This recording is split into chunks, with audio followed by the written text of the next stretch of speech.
Yeah, election time's coming. Who you gonna vote for? Yeah, if I was president, I'd get elected on Friday, assassinated on Saturday, buried on Sunday. They go back to work on Monday. If I was president, if I was president, if I was president, yeah. Instead of spending billions on the war, I can use that money so I can feed the poor. Cause I know some so poor. When it rains, that's when they shower, scream and fight the power. That's when the vulture devours. If I was president, I get elected on Friday, assassinated on Saturday, buried on Sunday. They go back to work on Monday. If I was president, if I was president, if I was president, yeah. I know some soldiers that sleep but they can't dream, wake up with screams, sounds of M16. So take this medal of honor for your bravery. I wish you the best, kid, you and your family. If I was president. Immigrants have migrated into the United States since the 1700s. The first settlers came from England.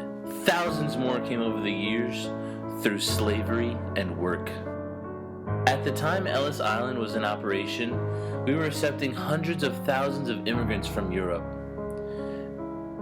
In more recent years, the immigration from Mexico and Latin America has increased substantially. This narrative shares the story of a friend who has struggled through the setbacks of immigration. She explains the story of her parents as well as her own personal fear of a new president, work, and school. Please listen and understand her struggles.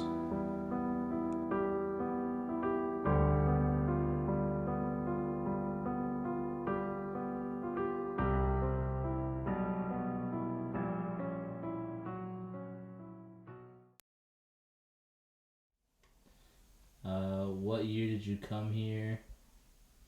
Why did you come here? How did you get here? Go ahead. I am from Uruguay. I'm 19 years old. I go to King University, and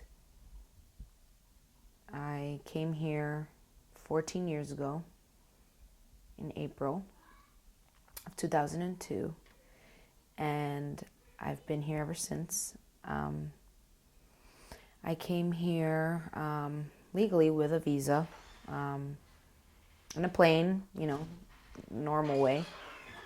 But my citizenship, not my citizenship, my legal status expired while I was here, a few months into being here. So now I'm illegal in this country.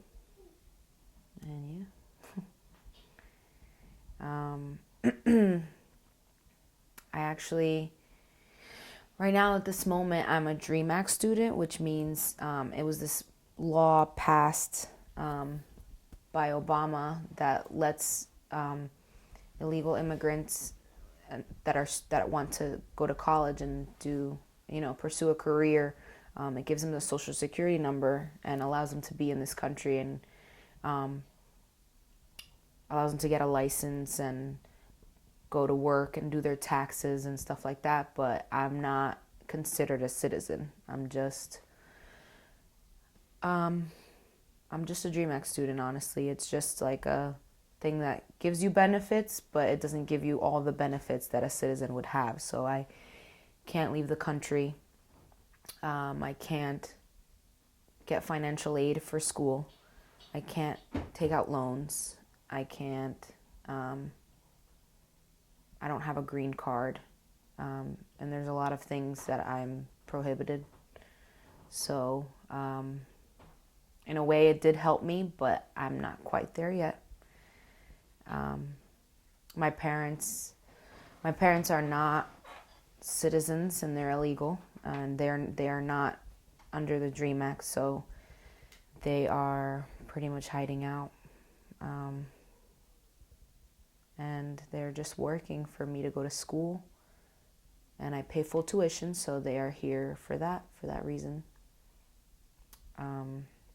They were professionals in Uruguay, and my mom studied to be a pediatrician, and my dad studied to be a physical trainer, and they gave it all up to come here for me and my brother. And my brother ended up leaving, going back to Uruguay, and I stayed to finish, to go to college and make them proud. But my dad is now a dishwasher at a restaurant, and my mom's a babysitter, and they're careerless.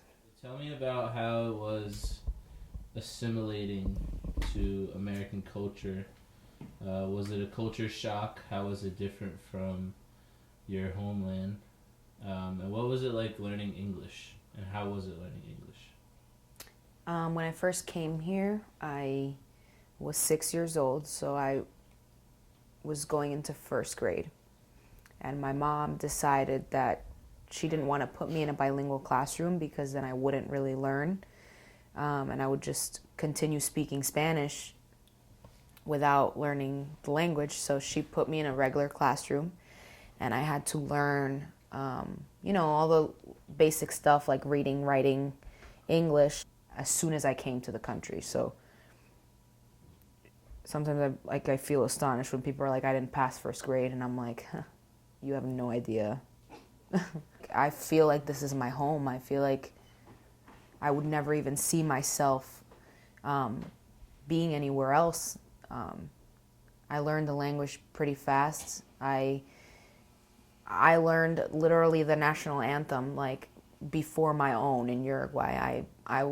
I sing, and that's one of my hobbies, and I've been asked to sing in a lot of different places and sing the national anthem in a lot of different events for my city and for a lot of other places, and I feel American, so there's no reason why I should be ostracized or treated like I'm not. I don't know why, people think I don't belong. If people were to ask me, like if people didn't know me, they would know, like they would think that I'm American. But has your immigration status ever affected you being able to get jobs? Yeah, honestly, after before I applied for the Dream Act, immigrants are not allowed to work in this country legally. So usually at around the same age where people started getting jobs, like in the mall or something, like at 16 or whatever, I wasn't able to do that. Only because I wasn't, I didn't have a social security number. And to work, you need a social security number. Once you officially have a social security number for work purposes, that's the only, on my social security card, it literally says for work authorization only. So I can work, and if I work, I therefore am taxed. So, for example, when my taxes come in, they come in checks, and they're like pay stubs, and it shows like Medicaid and whatever the federal taxes are, and like all the stuff that everybody gets taxed for. Do you feel as if the government is helping or hurting your undocumented situation? Absolutely hurting. Only because they put laws into place that are trying to help us instead of just literally just giving me a citizenship. I'm not a threat to this country. I'm not a criminal.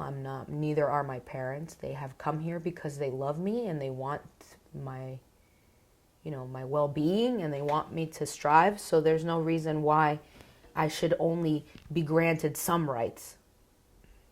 I put in as much effort into this country as any other American does. I work here, I pay taxes, I I do what people do when they live in this country. So there's no reason why I should be given less than anyone else. So tell me about what you're feeling for these next presidential elections, due to the fact that they are important to your status and being able to stay in the United States. It's honestly scary. It's like, especially for my parents, knowing that there might be someone that wants to kick them out of the country, pretty much. That's honestly what's scary. If, let's say, a president gets elected, like let's say Donald Trump, for example, his goal is to kick us all out. And all of the stuff that Obama worked for, like giving us the DREAM Act and kind of starting us off would end. And it's scary to think that a country would vote for someone that doesn't, that thinks that we're aliens, or like that would think that we're criminals or anything like that. I feel like I don't know, I feel scared. I wouldn't want to get deported. I wouldn't want to leave. So